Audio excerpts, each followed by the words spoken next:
The cost of choosing yourself is heavy. It shouldn't be, but it is. And let's understand why. Because it's so easy to spend life living for other people, striving to meet their expectations, striving to live up to the life that they envisioned for you, and striving to become something that society labels as successful, accomplished, whatever it may be. But underneath all of that is the nagging question of, am I choosing myself or am I choosing other people? Or more simply, am I actually living for me or am I living the life that other people or society expects me to live? And that question can be super confronting. And I think it's one that everybody should stop and ask themselves, but yet very few people do so because the answer can be quite confronting. Because from childhood, we're conditioned through schooling, through uni, through work, to strive, to accomplish, to achieve.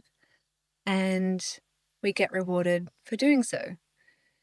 If we do well in school, our parents praise us.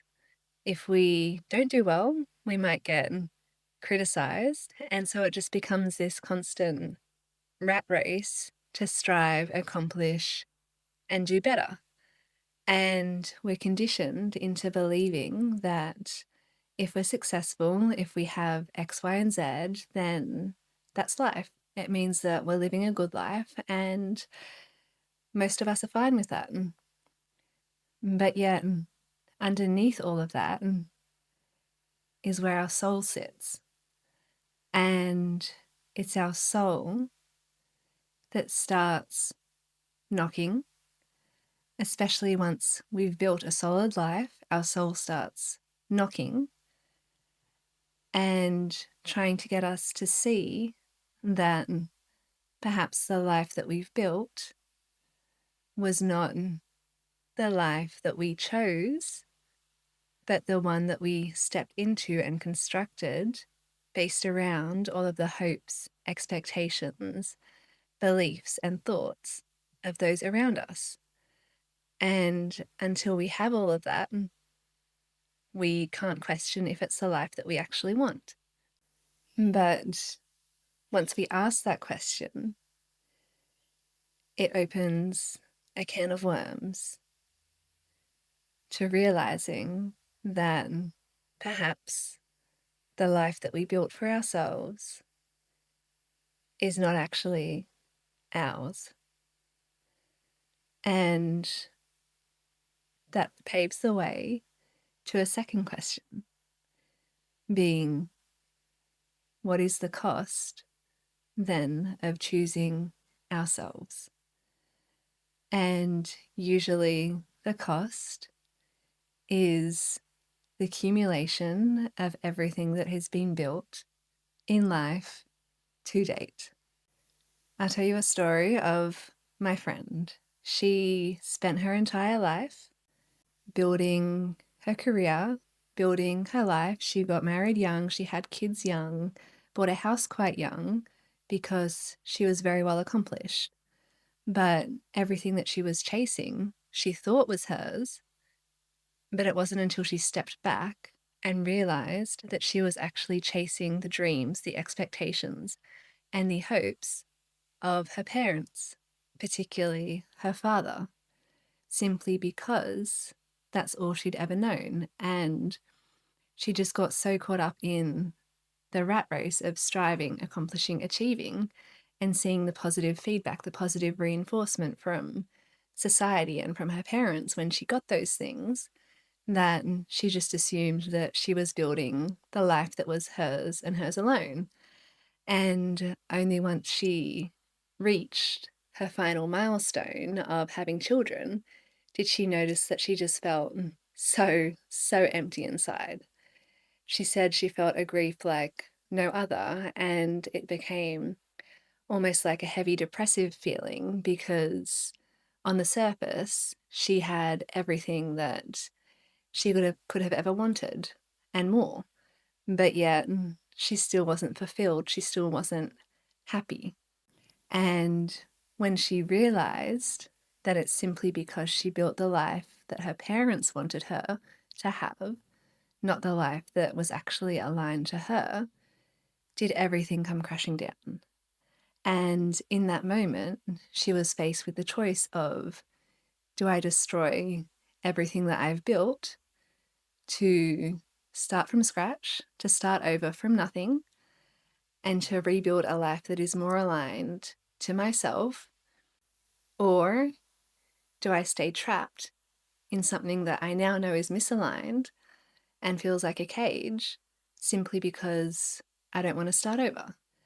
And when you take a step back and look at that example, it becomes quite clear how it's not black and white. It's not an easy decision at all to choose yourself, because the longer you go in life with choosing other people, it means the cost of then choosing yourself just becomes bigger and bigger and bigger. But I also think that if you don't choose yourself, you pay a different cost. The price is different. You don't get out free, because if you don't choose yourself and you continue to stay somewhere that is misaligned, stay somewhere that feels like a cage, then the cost isn't the destruction of the outer life that you've built.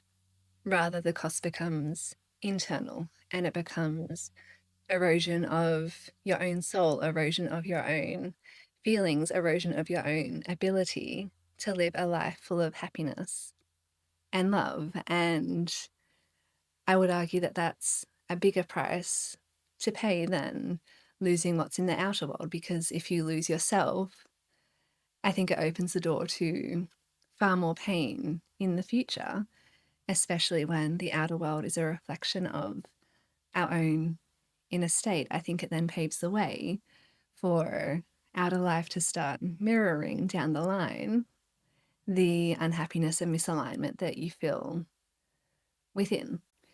And I think that's something that should be acknowledged, because it's not just a case of recognizing that your life might be a cage. It's not just a case of recognizing that your life or how you're living is based on the expectations and hopes of other people and choosing to live differently. Rather, it's about acknowledging just how heavy the price is to then choose yourself. But even if you don't choose yourself, you don't get out free. It's just a different kind of cost that you need to pay. And so I think that question is one that everybody should ask at regular intervals to ensure that their life stays their own, especially when we're surrounded by people, media, social, and everybody seeks input into other people's lives, even if it's quite frankly none of their business. And it can become incredibly easy to listen to the voice of others because it's loud, over listening to our own internal voice, which is much softer and much more gentle. And so if we don't check in with ourselves regularly, it can become easy to accidentally build a life or live in a life that is not our own. But then it begs the question over, if we do realize that that's the case, then what do we do? And I think it's about first recognizing that there is a price to pay either way. And it's simply a matter of how you move through that determines the outcome. Because you can stay in your life and know that it's misaligned and do little things to choose yourself. For example, seeing if there are little ways that you can bring more of yourself into your life, like redecorating your house, going to couples therapy, seeing if there are any new things that you can pick up that are more aligned with who you are. And then it's not a case of automatically knocking down everything that you've rebuilt, but trying to slowly modify the life that you have so that it becomes more aligned with who you are and the life that you actually want for yourself. So then it's not a case of complete destruction starting from nothing. Rather, it's a case of gradual reconstruction and modification over what is already there. But I think the worst thing that we can do is recognize that we're in a cage and let the fear of change, let the fear of losing everything, which is ultimately the cost of choosing ourselves, let that fear and let that price stop us from living our life. Because if we let the fear of choosing ourselves and what that means for our life, if we let that voice and let that fear win, then it means that we live our life in a cage. And instead of being ignorant of the cage that we're in, we see it, we recognize the bars are there, but we decide that we're too scared to walk through the door. We decide that we're too scared to try to wiggle our way through the cage. We decide that we're just happy sitting inside and being trapped. And ultimately, if that's what you feel is most aligned to you, then that's your choice. But I think it's just becoming aware of how that choice impacts not only our present self, but also the self 10 years down the line. For example, if you recognize that the marriage is misaligned, but you decide to stay for the children, that might be well and good if it's a conscious decision made by both parties, but there is mutual acknowledgement that it's misaligned, but it doesn't automatically make the misalignment go away. Rather, it just pushes it further and further and further down the line and increases the risk of the marriage becoming more volatile for both people and just keeps pushing out the end outcome of separation or something else to a point in time where you may be less equipped to deal with it. Because just because we decide not to pay the price here and now, it doesn't mean that it goes away. It just means that it may reappear again in a different way or at a different time. And there's no guarantee that at that time we will be more equipped to deal with it. And I think when you put it like that, it becomes easier to become aware of how the choices we make now impact our future selves and to understand why it's so important that we consciously choose the life that we're creating for ourselves so that we can make sure the future version of ourselves has the life that we actually want and doesn't keep creating a life that other people have pushed onto us or a life that society expects us to live if it's not something that is aligned with our own soul. And I think the main thing that stops us from choosing ourselves or stops us from facing the cost of choosing ourselves is simply fear. But fear is energy, fear is emotion, and it should not stop us from living our life. All it takes is conscious awareness of what is there, understanding what it's protecting you from, which will most likely be instability or lack of security, maybe judgment from society and your peers, maybe fear of having nothing and fear that the grass may not be greener on the other side. But once you see it clearly, it becomes easier to see that it's just protecting you from yourself or protecting you from futures that don't yet exist. But the alternative is that you stay in the present moment or stay in your current life, which you've already identified as being misaligned, depressive, and feeling like a cage.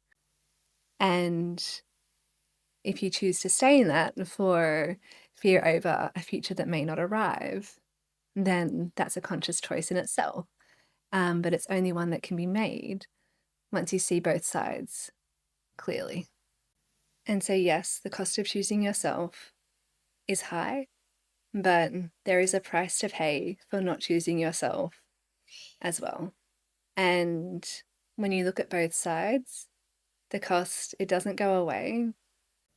And so there is a price for choosing yourself. That price is heavy, but it's no less heavy than the price of staying in a life that is misaligned or not living a life that is aligned to your soul over fear, and instead choosing to stay in a life that you built based around the voices of other people.